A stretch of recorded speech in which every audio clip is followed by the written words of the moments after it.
Por la Voz del Derecho estamos transmitiendo desde la facultad.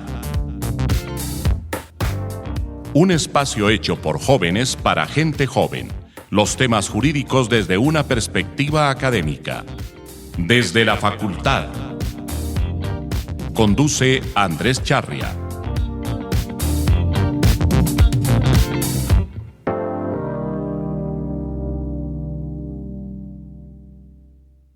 Buenos días, buenas tardes o buenas noches, dependiendo de a qué hora nos escuchen. Este es un nuevo programa de Desde la Facultad, un programa de La Voz del Derecho de José Gregorio Hernández. Hoy estamos acá, quien les habla, Emilio Archila, estudiante casi graduado de Ciencias Jurídicas de la Javeriana, Sofía Quintero de la Universidad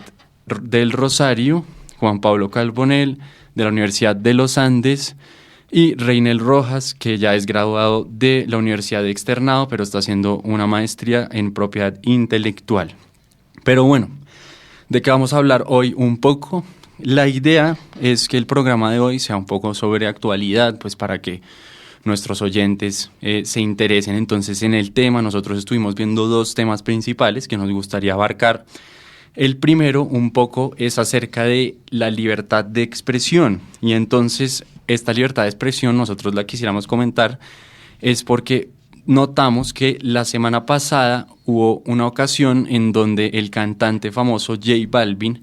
retiró su video de la canción Perra con la razón de que pues se piensa que esta es la razón, no se sabe con certeza, de que esta canción era muy alusiva pues a denigrar a la mujer y por lo tanto pues entonces podía ser puede afectar bastante a las mujeres colombianas y en general en el mundo, y la imagen que se tiene de la mujer pues alrededor de esta misma. Pero entonces pues un poco preliminarmente, para ver qué es la libertad de expresión y cómo aplica en este caso, primero quisiera preguntarle a todos si están al tanto de lo que ocurrió. Reinel, sí. Y segundo, entonces voy a leer unos apartes, por ejemplo, de Daniel Rocha, que nos dice que la libertad de expresión en Colombia tiene el rango de derecho fundamental y su importancia en la vida personal de los sujetos y el desarrollo social hace que su protección sea una de las finalidades del Estado de Derecho. También que se debe garantizar la libertad a expresarse en ejercicio de este derecho. Pueden existir vulneraciones a otros bienes jurídicos, las afectaciones pueden ser mayores cuando se trata de reproducción de contenidos en masa o medios de comunicación de gran cobertura. Principalmente, la libertad de expresión puede afectar directamente otros derechos, como son el derecho a la intimidad, la honra y el buen nombre. Otra cosa interesante que podemos observar es que el artículo 19 de la Declaración de los Derechos Humanos nos dice que todo individuo tiene derecho a la libertad de opinión y de expresión, y este derecho incluye el de no ser molestado a causa de sus opiniones, el de investigar y recibir informaciones y opiniones y de difundirlas sin limitación de fronteras por cualquier medio de expresión. Entonces, pues, uno poco escuchando estos artículos y esta introducción preliminar, yo quisiera preguntarle alguno de ustedes que quisiera hablar, ¿qué opinan sobre esto? Si ven la conexión con lo que está haciendo J Balvin, si ustedes creen que al convertirse uno en un influenciador de tal magnitud realmente ya se convierte en un medio de difusión masiva, hasta dónde llega la limitación a lo que pueden decir los artistas, porque vemos que hay otros géneros en donde se hace una alusión a la mujer mucho peor, como pueden ser, digamos, las rancheras, en mi opinión. Entonces, por ejemplo, Juan Pablo, ¿qué nos podría decir un poco sobre su opinión de este caso en particular y qué le parece sobre, en general, también la cultura de la cancelación? Puede ser un poco. Bueno, en primer lugar, pues decir que yo no es que tenga una postura tibia sobre el tema, sino que lo he discernido bastante y le he visto varias aristas, pero me gustaría comenzar, no sé qué opinan ustedes, y es sobre la responsabilidad que tienen las personas en esta sociedad de la información, porque actualmente estamos en una sociedad de la información donde más que desarrollo de conciencia crítica de las personas, tenemos tanta información que está circulando y tantos estímulos que tenemos presentes que tenemos que ser muy juiciosos precisamente con eso. No me refiero a que tenemos que regular la verdad ni nada por el estilo, sino a que debemos ser juiciosos, más cuando evidentemente el derecho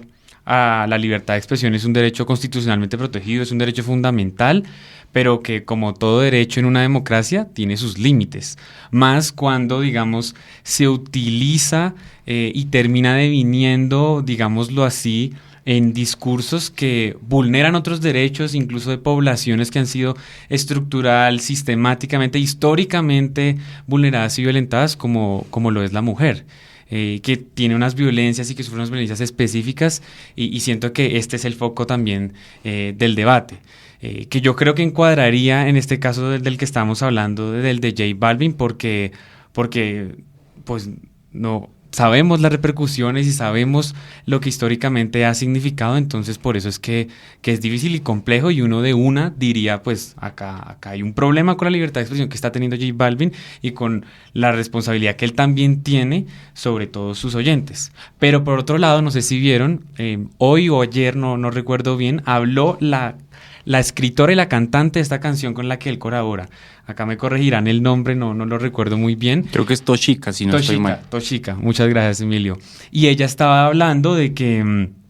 precisamente, y esto también lo he visto en varias posturas, incluso feministas, sobre el reggaetón, que también permite que las mujeres se apropien de la sexualidad, que también el reggaetón, incluso históricamente la música lo ha arrebatado, pero después cuando ellas hacen las canciones, cuando tratan de estos temas sexuales por ellas mismas, pues de alguna u otra manera lo reivindican. Entonces, ahí es complejo el asunto. No sé, Reinel, ¿qué opine un poco sobre el tema? Sí, como tú bien lo decías, pues tiene un carácter fundamental el derecho a la libre expresión, pero como tú también lo mencionabas, no puede olvidarse que cuando se trata de choques entre derechos fundamentales, pues deben ponderarse los mismos dependiendo de la situación en concreta. Yo creo que aquí hay un encuentro con derechos como la dignidad, como el respeto por la igualdad, las razas. No sé si todos tuvimos contacto con el video antes de que lo dieran de baja, pero eran mujeres afrodescendientes, latinas, y un poco lo que tú mencionabas, la responsabilidad que tienen los artistas cuando tienen estos alcances tan amplios en redes sociales, que es básicamente lo que se mueve hoy en día. Estaba revisando ahora y J Balvin tiene 49.7 millones de seguidores solo en Instagram, ¿sí? No contemos las demás redes porque pues contaríamos con un número muchísimo más alto de personas, pero cuando tú decides hacer una canción como Perra, tienes que calcular no solo el impacto que vas a tener, porque es una difusión demasiado amplia, sino el mensaje que vas a transmitir. Entonces yo creo que más allá del mensaje lírico, en el video tú vas a encontrar muchos conflictos con J Balvin porque él es latino y trata de, o por lo menos lo ha comunicado en muchas ocasiones, de reivindicar la cultura latina, a los afrodescendientes, a todo lo que somos como colombianos y como latinos, y creo que falló un poco su intención con el video. Sí, algunas personas han criticado bastante a Balvin por su posición de responsabilidad y que le acusan de no ser suficientemente responsable con su posición. Quisiera leer un poco lo que dijo la vicepresidenta Marta Lucía Ramírez alrededor del video, que conecta mucho con lo que dice Reinel, que ella dijo en un comunicado firmado: como si esto fuera poco, la letra de la canción tiene directas y abiertas expresiones sexistas, racistas, machistas y misóginas, que vulneran los derechos de las mujeres comparándolas con un animal que se debe dominar y maltratar, con expresiones que no vale la pena repetir, dice el comunicado. Entonces, no sé, Sofi, ¿tú podrías compartirnos un poco, así sea tu opinión como mujer, frente a este tema que es muy valioso, porque en últimas para eso también es que es importante tener variedad dentro de nuestro programa para que tú puedas decir lo que piensas? Sí, pues yo estoy de acuerdo con lo que están diciendo acá, pero también, pues, no solo es este video que se ha mostrado como la mujer en otra posición, sino esto ya viene desde hace rato, se ha tratado de cambiar, pero pues a veces las canciones de reggaetón y los videos de reggaetón, eso es lo que transmite. Muestran a la mujer y muestran esa posición de la mujer, solo que en esta siento yo que es mucho más gráfico. Y pues estoy de acuerdo, y hoy en día los influencers son lo que mueve a la gente. Hoy los niños, los jóvenes, todo el mundo depende y se mira a ver dependiendo de lo que dicen los influencers. Entonces también creo que ellos cumplen un rol fundamental y pues si bien no todo lo que ellos, o sea, no se les puede restringir su derecho a libertad, pero también tienen una responsabilidad frente a cómo van a comunicar sus ideas y cómo van a transmitir lo que lo que piensan y todo eso. Entonces yo creo que ahí ya radica en frente a cómo se transmite la información y pues sí hay un machismo, por decirlo así, en ese video y pues lo que últimamente hemos tratado es como cambiar ese rol de la mujer y cada vez se logra más, se ve un nivel equitativo con los hombres, entonces pues creo que sí hay un poco de denigrante entre el video. Sí, yo quisiera mencionar un poco que uno de los límites que existe acá en Colombia a la libertad de expresión es cuando se afectan los valores institucionales del Estado y uno de ellos es el orden público y entonces una de las limitaciones por excelencia que acompañarían a esto serían las prohibiciones de reproducir material que contengan información contraria a las buenas costumbres, a la salud o a la moral pública. Pero entonces ahí entramos en una discusión un poco profunda que yo no creo que sea la razón principal por la que J Balvin haya retirado su video, porque yo creo que él lo retiró es porque no le hacía bien a su negocio como tal, sinceramente, pero pues no sé personalmente si esa sea la decisión, pero creo que sí entramos en un punto muy difícil porque estamos no permitiendo que un artista refleje en una obra algo que, como decía Sofi muy bien, en otro tipo de obras o en otras canciones sí es reproducido muy fácilmente y normalmente no se ha criticado. Entonces, ¿en qué punto pues es que vamos a empezar a reclamarle a estos artistas? Entonces, si tiene 46 millones de personas que lo siguen, sí, pero si no tiene esos 46 millones, sino 10, no. Y entonces ahí entramos como en un paradigma porque las radios de difusión, por ejemplo, o la televisión, sí tienen unos límites, por lo que a ellas se les da un permiso para pues reproducirse a lo largo de todo el espectro electromagnético. Pero en estas nuevas maneras de los medios de telecomunicaciones, vemos que esas limitaciones no existen, porque los límites que se imponen dependen de cada una de las redes en donde el personaje suba su contenido. Entonces, por ejemplo, en YouTube podrían subirse videos en donde se muestren pezones, mientras que en Instagram no, si uno quisiera ser un artista y subir un video. Pero no sé en general si alguno tenga alguna opinión cercana como a este límite que se impone a través de los medios y si creen que sí debería haber una regulación como tal de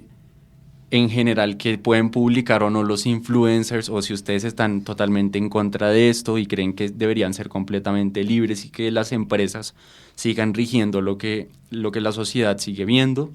por ejemplo. No sé, Juan Pablo, de pronto. Bueno, sí, yo estoy de acuerdo contigo, Emilio, y siento que es súper problemático, primero, utilizar un número para definir el criterio y segundo, hacerlo a partir del alcance que tenga la red. Yo creo que podría considerar si se está mirando en concreto el caso como, no quiero decir un agravante porque no sé por qué estoy pensando en términos penales, pero sí como para la extensión del caso, pero sería accesorio. Lo primordial yo siento y la Corte, y yo digamos, acato el criterio que tiene la Corte Constitucional y es sobre la protección de los grupos y de cómo se está con ese discurso vulnerando, bueno, más allá de incitar la violencia, pero digamos, vulnerando otros derechos de otras personas. Ahí es donde yo pondría el límite, no sé qué piensen ustedes, me parece que es lo más sencillo. Reinel, por ejemplo, estaría de acuerdo con regular lo que pueden decir o no los influencers dependiendo de la cantidad de personas a las que puedan llegar. Mira, Emilio, yo creo que ya se han tomado algunas medidas. No sé si recuerdan cuando la Superintendencia de Industria y Comercio profirió la guía de buenas prácticas justamente para los influenciadores, que era justamente con el criterio cuantitativo del alcance que tenían ellos. Entonces era, por ejemplo, puede que se salga un poco del contexto, pero igual lo menciono, decían, si la influencer X dice que tal producto es bueno y tiene 50 millones de seguidores, pues van a generarse una creencia generalizada en que eso es así. Lo mismo ocurre en este caso, si un influenciador o algún artista tiene mayor cantidad, pues puede generar mayor impacto que un artista que recién está comenzando o un artista que solo tiene un alcance nacional. Entonces, puede que la solución no sea limitarlo porque se puede crear un problema adicional tratando de generar una solución, y es que ahora el artista resulte siendo el vulnerado y no el público, como puede que sea en este caso. Entonces yo creo que más que una limitación puede ser en términos, como tú lo mencionaste, de una regulación, y ahí tratar de encontrar un equilibrio entre lo que el artista pueda transmitir, no lo que pueda decir o no decir, porque finalmente se escapa del control que pueden tener las redes, pero sí eventualmente regular con mayor énfasis el alcance que puedan tener ellos dependiendo de la cantidad de seguidores que tienen. Bueno, y conectándose y ahora un poco saliendo de este tema de influencers y artistas, con la libertad de expresión y la capacidad que tiene esta para afectar, por ejemplo, el orden público, en la opinión de algunos, entonces existe el tema de que, lo estamos hablando acá preliminarmente, el tema de que algunas personas consideran que es parte de su libertad de expresión el no vacunarse en contra del COVID-19 y no utilizar estas vacunas y creen que es una afectación a su desarrollo, libre desarrollo de la personalidad, por ejemplo, el hecho de que se les impongan medidas drásticas en cuanto a no permitirles acceder a ciertos sitios cuando no han sido vacunados, sobre todo en los casos en donde las personas ya han sufrido la enfermedad y por ende pues tienen un número de anticuerpos pues considerable, pues que yo no soy médico, entonces por supuesto no tomen nota precisa de todo lo que digo, pero sí mi opinión pues al igual que la de cualquiera es válida. Entonces quisiera preguntarles un poco a ustedes acerca de este tema para ir metiéndonos un poco en todo el tema de las vacunas y qué piensan ustedes acerca de esto que es el factor de libertad de expresión conectado al tema de no vacunarse, y también un poco habíamos hablado preliminarmente acerca de estas vacunas, qué significan y en el mundo jurídico sobre todo, lo que significa que se hayan registrado, si este registro debería ser privado, un poco, no sé quién quiera seguir comenzando de pronto, Sofía, por favor. Bueno, en relación a las vacunas y la libertad de expresión, yo creo que pues uno no puede obligar a una persona a vacunarse, porque pues ahí cada persona decide sobre su salud. Sin embargo, sí siento y pues que las empresas o los restaurantes o los diferentes lugares públicos sí pueden restringir el acceso cuando la vida de otras personas se puede ver afectada. Obviamente hay que entrar a ver y ponderar qué tan grave puede ser que un vacunado, no vacunado afecte a un vacunado, porque técnicamente se ha establecido que pues las vacunas prevén la hospitalización, pero toca ver el bien general se puede ver afectado por un bien propio. Entonces ahí yo sí creo que se puede llegar a restringir la entrada de las personas a ciertos establecimientos, pero pues obviamente sí choca mucho con la libertad de expresión.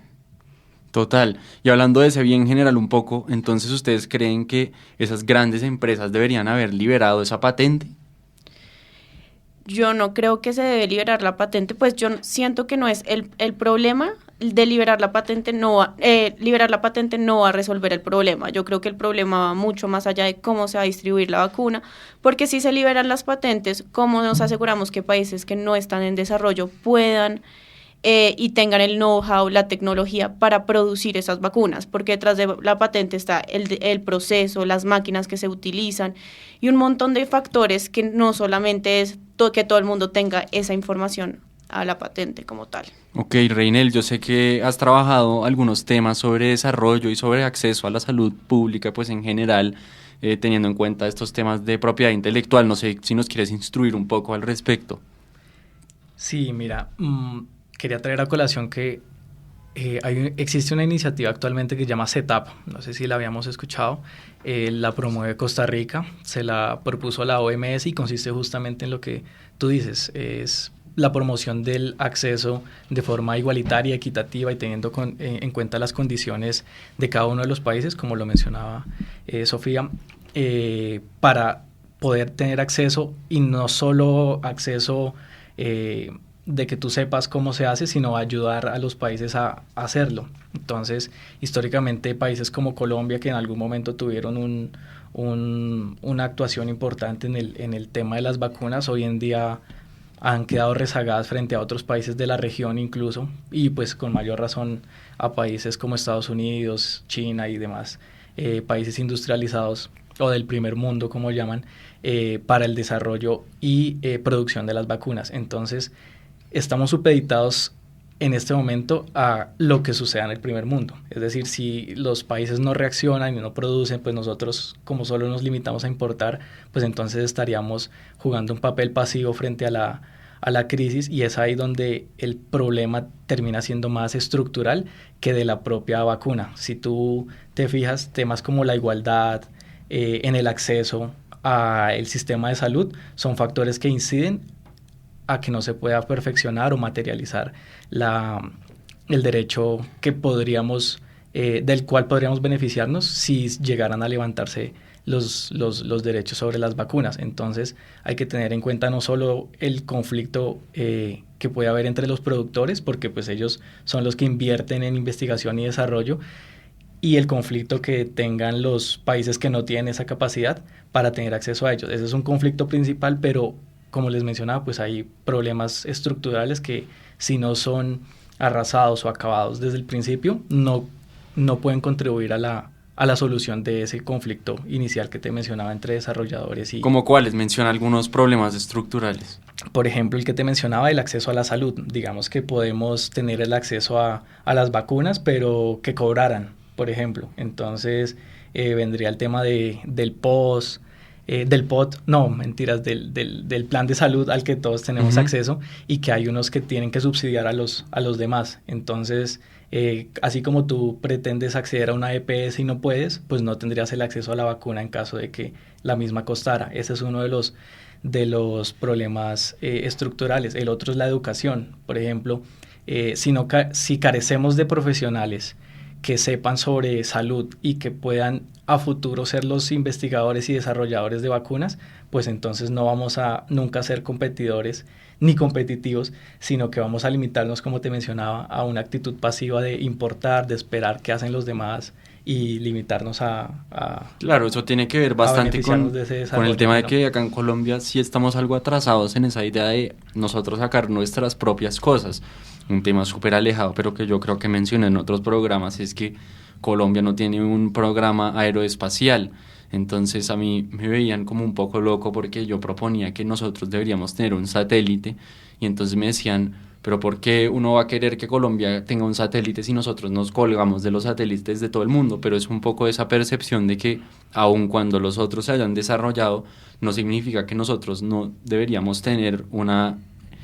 libertad propia en algunos de esos temas. Pero Juan Pablo, quisiera escuchar un poco tu opinión frente a lo que dijo Reinel, porque me parece que tú debes tener algo que decir al respecto. No, claro. Estoy de acuerdo en gran parte con lo que dice Reinel. Yo no soy experto en propiedad industrial ni intelectual, pero pues sí,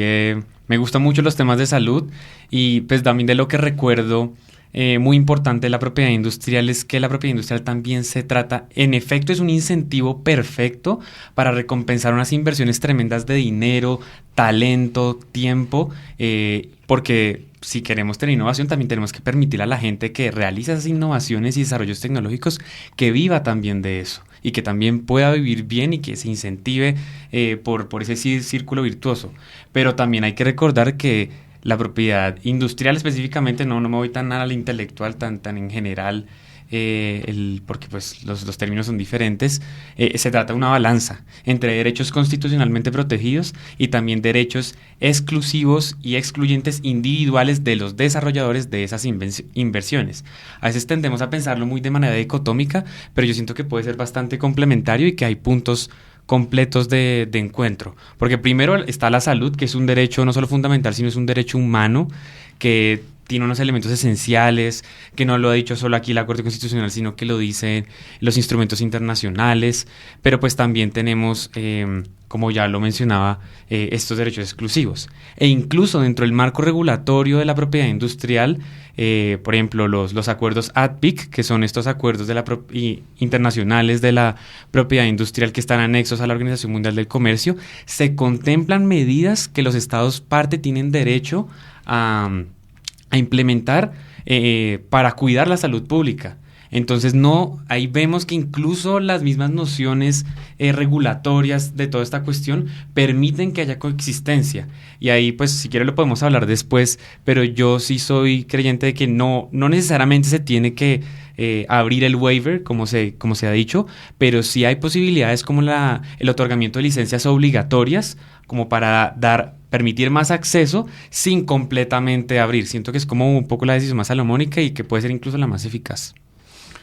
Sofía, por favor, dinos qué opinas acerca de lo que opinan ellos dos. Me interesaría porque este tema a ti te interesa bastante. Entonces, ¿qué tienes que decir acerca, por ejemplo, de esos temas estructurales o en general qué opinas de todo lo que se ha hablado? No, yo estoy de acuerdo y pues siento que, por ejemplo, que hablaba ahorita del acceso a la salud, pues regula y es muy importante, y también lo de las licencias obligatorias, porque si se levanta completamente la patente, ¿qué va a pasar? O sea, y ahí lo leía en muchos artículos y eran los argumentos principales que establecen países como Alemania, y es que ¿cómo vamos a garantizar que todos los países tienen los esquemas y se va a garantizar que la vacuna es segura?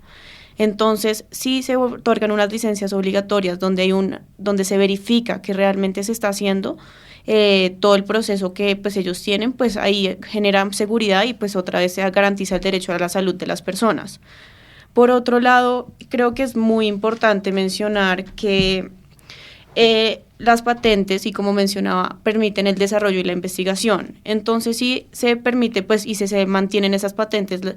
las empresas y las multinacionales van a seguir haciendo ese desarrollo y van a querer seguir innovando y buscando una cura, porque pues el virus va mutando y se va a tener que actualizar esa vacuna. Si se levantan las patentes, puede que las farmacéuticas decidan no hacer mucho y mantener esa dosis o eso que tenían antes. Entonces considero que también las patentes permiten el desarrollo de una nueva investigación y pues puede generar muchos beneficios. Sí, yo estaba pensando un poco una conexión entre el primer tema que hablamos y este segundo, y es que esa misma libertad de expresión, en el caso de los países desarrollados, a través de programas o de aplicaciones como lo son Facebook, es que ha conseguido que muchas personas terminen no vacunándose, porque pues esa misma libertad de expresión termina influyendo a las personas para que información que puede o no ser verdadera afecte a las personas acerca de si va a acceder a este sistema de salud o esta aplicación de este implemento en la actualidad. Y no sé ustedes qué opinan al respecto, porque conectando esos dos temas un poco, entonces ahí sí creen que se debería limitar un poco más la libertad de expresión para ayudar a la salud pública, pero entonces esa salud también podría convertirse en salud mental, y entonces ahí sí entraríamos en si debe limitarse más la libertad de expresión o no. ¿Qué piensan un poco sobre ese tema, sobre todo, Juan Pablo, de pronto? Ok, pues yo consideraría 2 puntos. Lo primero, pues bueno, también tengo que aclarar antes, yo no soy antivacuna y no estoy a favor de lo que piensan las personas antivacunas, pero tienen el derecho a pensar eso. No solo incluso por la libertad de expresión, sino acá conectando un poco con lo que habíamos hablado el anterior podcast, y es con un término bioético, y es precisamente porque las personas tienen derecho y autonomía a decidir sobre los procedimientos que va a recibir su cuerpo, especialmente los médicos. Entonces, pues, eso tenemos que considerarlo, y ahí es cuando pues uno ve a los antivacunas y primero los tilda de locos, pero pues más allá de locos y dogmáticos, pues ellos también están en su derecho y autónomo, y que se tiene que respetar en materia de salud pública y pues de salud en términos generales, y también del derecho fundamental a la salud.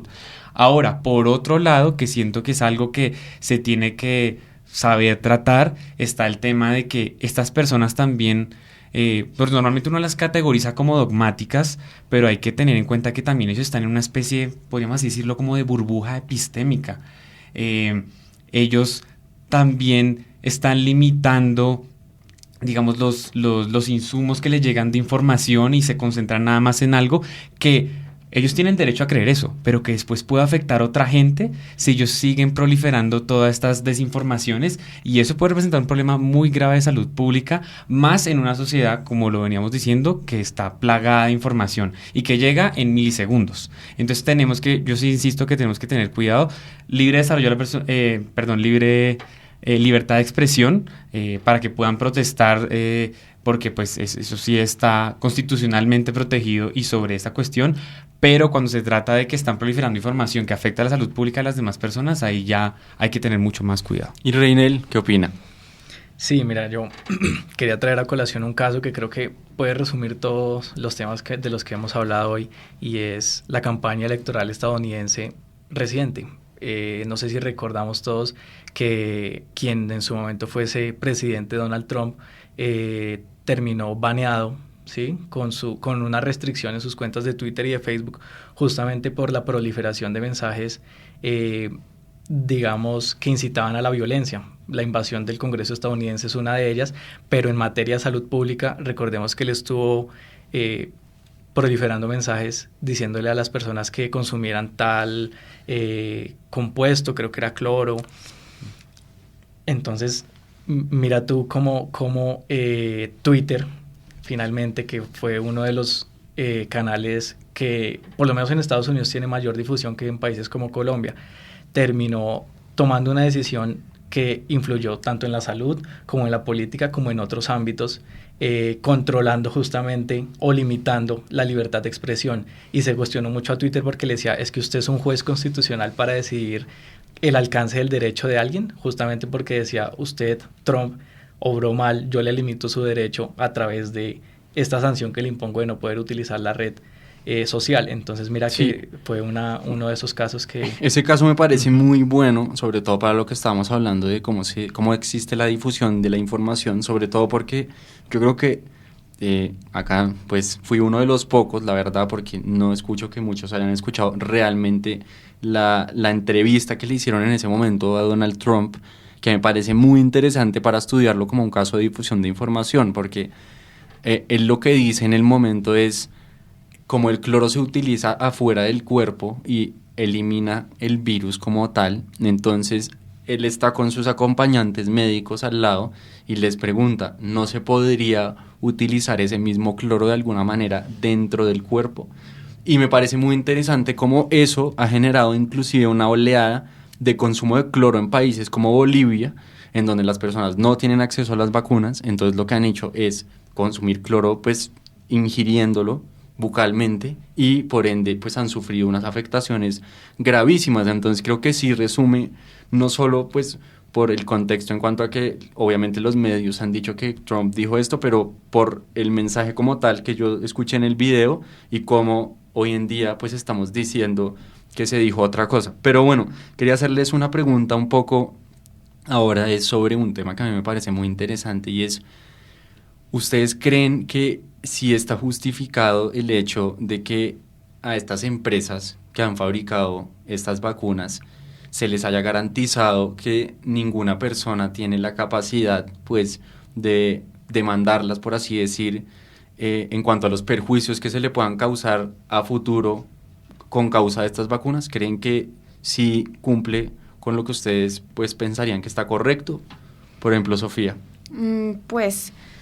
yo creo que también radica en el hecho de que todo fue muy rápido y que todo se tuvo que hacer a tiempos que antes no se hacían. O sea, si antes tenías un clinical trial por 10 años, acá lo tuviste que hacer en 6 meses. Entonces yo creo que ahí hay una protección a estas pues a estas empresas para que ellos hicieran todo, porque al fin y al cabo han salido esos como side effects de las vacunas, pero pues ya radica en la decisión de la persona. O sea, si tú te vacunas, tú estás consciente que pues te pueden pasar ciertas cosas. Entonces yo creo que sí los protege, y pues sí estoy de acuerdo de que no se puede decir que es culpa todo de ellos. Juan Pablo. Sí, yo creo que el manejo de riesgos, incluso para circunstancias excepcionales, también tiene que ser excepcional, y hay que saber tramitarlo. Por eso me encuentro de acuerdo con Sofía, aunque pues tampoco tenemos que conceder y pues condenar absolutamente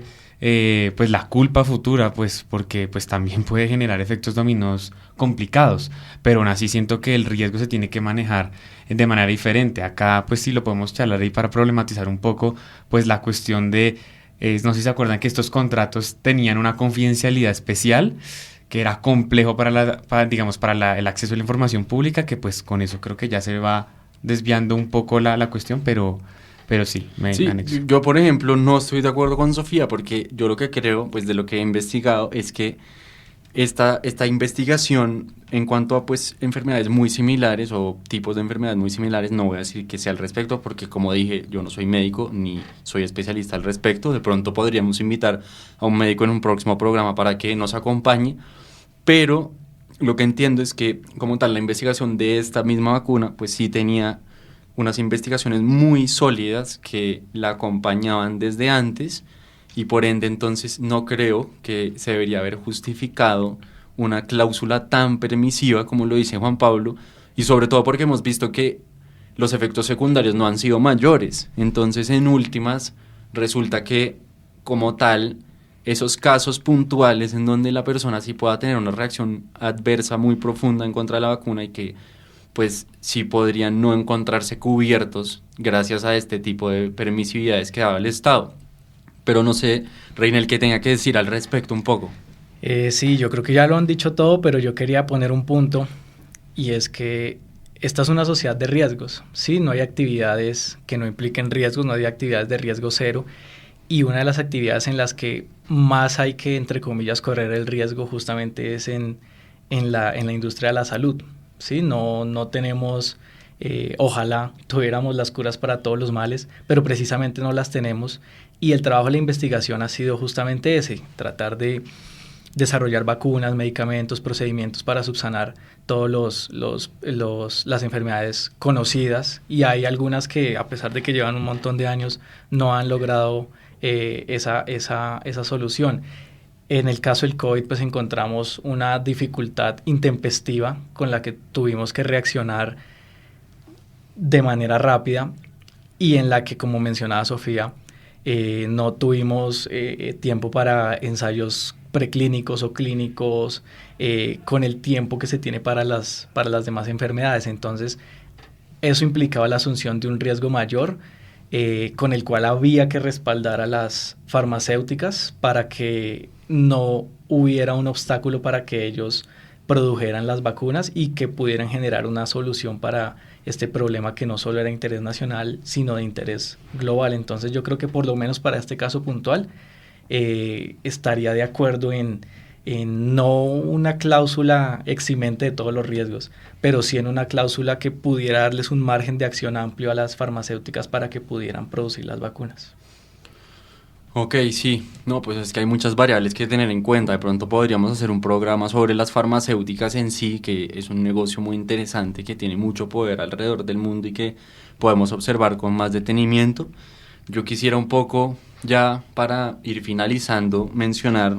lo que Kant establece acerca de la libertad de expresión, un poco acá saltando de tema otra vez, pero me parece muy importante mencionarlo, y es que los ciudadanos deben tener la facultad de pensar por sí mismos y de expresar públicamente su pensamiento. Es un derecho inalienable que tiene el ciudadano ante el jefe de Estado.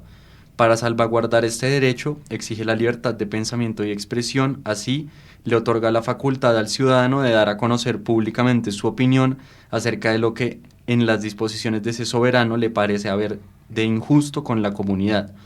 La libertad de pluma, añade Kant, es el único paladín de los derechos del pueblo. Entonces yo quisiera cerrar con esa cita, no sé si ustedes tienen algún otro comentario, y si no, pues invitarlos a todos nuestros oyentes a que nuevamente nos sigan a través de redes, en Instagram desde la facultad, en YouTube nos pueden ver a través del programa de La Voz del Derecho en ese mismo canal.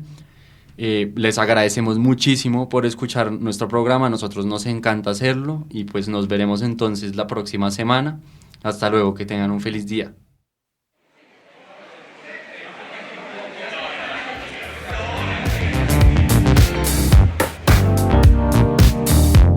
En La Voz del Derecho hemos transmitido